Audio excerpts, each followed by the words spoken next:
Hey, what's going on, everyone? Hope you're doing good today, and welcome back to the channel. We've got a brand new update in NBA 2K26. This is patch 1.3, and I want to really break this thing down for you in a way that feels like we're just hanging out and talking basketball gaming. There's a ton to get into because even though the patch notes might look straightforward on the surface, the little adjustments and fixes here can completely shift the way your experience feels in the city, in Pro-Am, in Rec, even in MyCAREER. So let's really talk through it slowly, piece by piece, and think about what these changes mean for you as a player who's grinding badges, running with your crew, or just trying to avoid those frustrating bugs that have been killing the vibe. So first thing we gotta acknowledge is that connection stability has been one of the biggest frustrations in this year's game so far. If you've been out there running Park, Rec, or even just trying to get some theater runs in, you already know those random disconnects can ruin the entire flow. Like imagine you're in a tight game, it's a one-possession battle, and then suddenly you just get kicked out for no reason. It feels awful. Well, this update says that those disconnect issues in Park, Theater, Rec, and Proving Grounds have been fixed. Now, obviously with 2K, we've seen this before. Sometimes they'll say something is fixed and the community will test it and realize it's better but not perfect. But still, if this works as intended, this might be one of the biggest quality of life improvements so far, because nothing ruins trust in the game more than you doing everything right on the court and losing progress just because of a server hiccup. So, in my opinion, this one fix alone makes the update worth checking out. Another really interesting thing in this patch is about cap breakers and those max +1 or +2 badge perks. A lot of players didn't even realize this bug was happening, but it was frustrating if it hit you. Basically, if you left a crew, sometimes you'd lose your cap breakers or those perk upgrades you already earned. That's brutal because those are grind-heavy achievements. People spend hours working for that progression only to see it get wiped just because they left or switched crews. In this patch, 2K says not only is that issue fixed going forward, but if you were one of the unlucky ones who already lost your stuff, the game should restore it back to you. That's a huge W in my eyes, because nothing feels worse than wasted grind. It's the little respect for the grind changes like this that builds some trust back with the community. Challenges also got a really important tweak here. You know how sometimes you'd be working on a challenge, then switch save files or jump into another build, and the game just wouldn't track it properly? That's finally been addressed. Now, the challenge system should work consistently across different saves. And to me, that matters because 2K loves to make challenges part of the season grind. And if that's broken, it completely slows down your ability to hit those rewards. It's like they're asking us to put in time, but then the game itself was blocking progress. So I really like this fix. It shows they're listening to the players who complain about wasted time in challenges. The Gatorade training facility change is also sneaky good. Before, if you went into the training facility and knocked out some games, it didn't always count toward your daily challenges. That was weird because you're still hooping, still putting in work. With this patch, those games now count. It might sound small, but for anyone who wants to maximize their dailies and stack VC and rep, that's just less wasted effort. I know some players hated going into the facility because it felt like it didn't contribute to the bigger picture, but now it should. Let's also talk about Pro-Am, because this one's a subtle but game-changing fix. They removed those long camera cuts that could get in the way of actual gameplay when possession switched. If you've been in competitive Pro-Am, you know how precious every second is. You're trying to set up in transition, get your defense aligned, and suddenly you get stuck watching this slow camera pan that stops you from reacting in real time.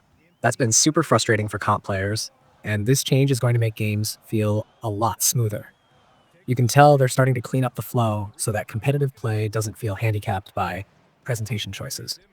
Another gameplay adjacent fix is the one about takeover presets. Sometimes players were able to trigger abilities they weren't even qualified for, which just didn't make sense. Imagine lining up against someone and seeing them pull off something that shouldn't even be possible for their build. It throws off balance completely. With this patch, that issue should be gone, and now takeover feels fairer because it's tied properly to the player's actual setup. That's a win for competitive integrity, no question. Now, the Up for the Challenge performance multiplier also got adjusted. They basically made it easier to progress on it, and honestly, that's the right call because the conditions before were just too strict for the average player. You'd be working hard, but the system barely moved. Making it easier is just smart because it keeps people motivated instead of feeling like it's some impossible grind. Motivation is everything in this game. You want players to feel like they're getting rewarded consistently for their time. For theater players, there was this annoying issue where you'd get a message saying event has ended, even when the event was still active. That's been cleaned up. It might not sound huge, but for anyone who spends time in theater, that message popping up at the wrong moment could totally kill the mood. So again, it's just another one of those small quality of life updates that makes the whole package smoother. And then there's My Court, which hasn't gotten a ton of attention in this year's cycle compared to other modes, but there were some rare hangs when you tried to invite people. That's been patched.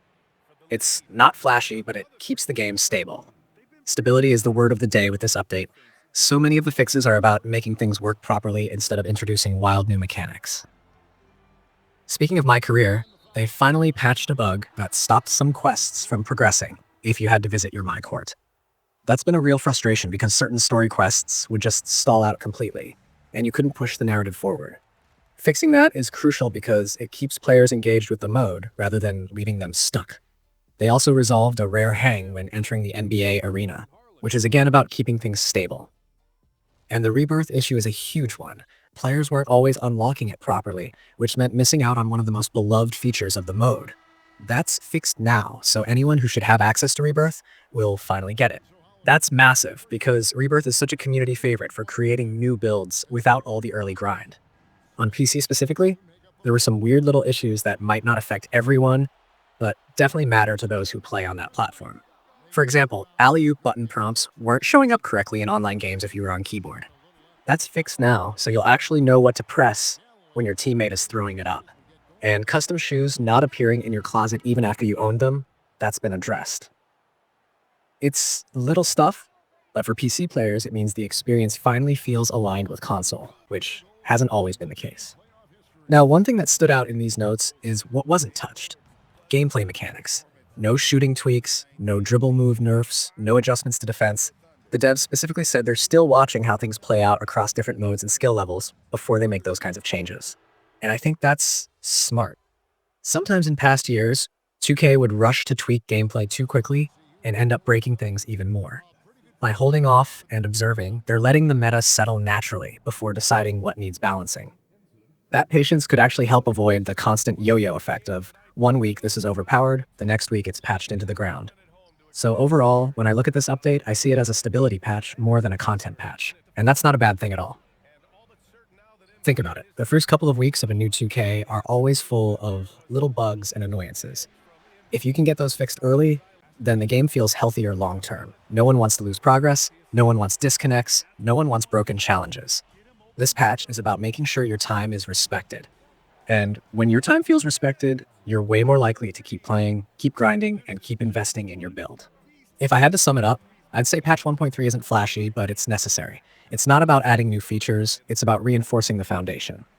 The real test will be if the community actually feels these changes when they hop online.